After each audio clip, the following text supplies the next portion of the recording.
এখনো জানি অনেকে বিরোধী দলের, আমি নাম বলবো না, আমার কাছে খবর আছে, ওরা দেখছে যে তোমার খুশিতে আমি দুঃখী, তোমার খুশিতে আমি দুঃখী, এখনো চেষ্টা করছে কিভাবে উগ্রপন্থা আবার ত্রিপুরাতে তৈরি করা যায়।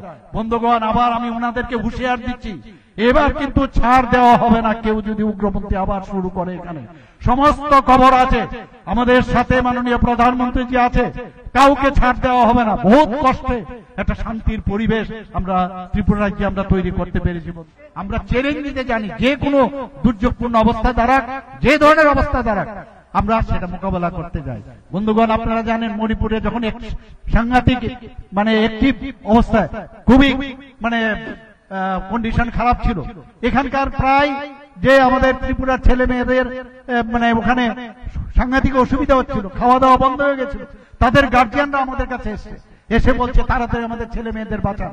আমাদের ডাবল ইঞ্জিন সরকারের একটা উদাহরণ আপনাদের দিতে চাই। বন্ধুগণ, আমি রাত্রিবেলা যখন এভিয়েশন মিনিস্টারের সাথে আমি কথা বলি, আমাদের কেন্দ্রীয় এভিয়েশন মিনিস্টার, উনি সাথে সাথে রাত্রে 12টার সময় উনি ফ্লাইট দিয়েছেন, এবং পরের দিন এই দুবারে ফ্লাইট দিয়ে প্রায় 250-র উপরে ছাত্রছাত্রীদেরকে আমরা মণিপুর থেকে অক্ষত অবস্থায় ত্রিপুরাতে আমরা নিয়ে এসেছি।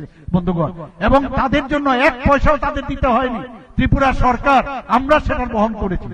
আমরা জানি কোনো সমস্যা হলে কিভাবে সমাধান করতে হয় সেটা আমরা জানি।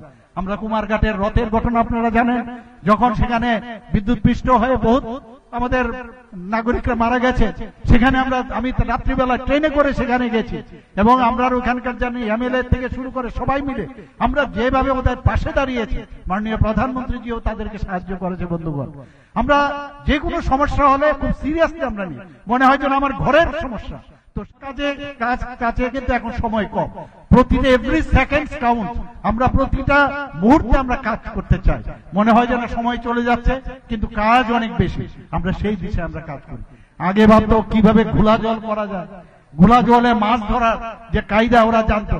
এখানে কংগ্রেস এবং সিপিএম এর কথা বলে তার লাভই নাই, এখানে ওদের দোস্তি, এখানে কুস্তি, আর দিল্লিতে দেখা যেত ওদের দোস্তি, এই ধরনের ছিল। মানুষ এখন ওদেরকে চিনে গেছে এবং ওদেরকে বুঝে গেছে।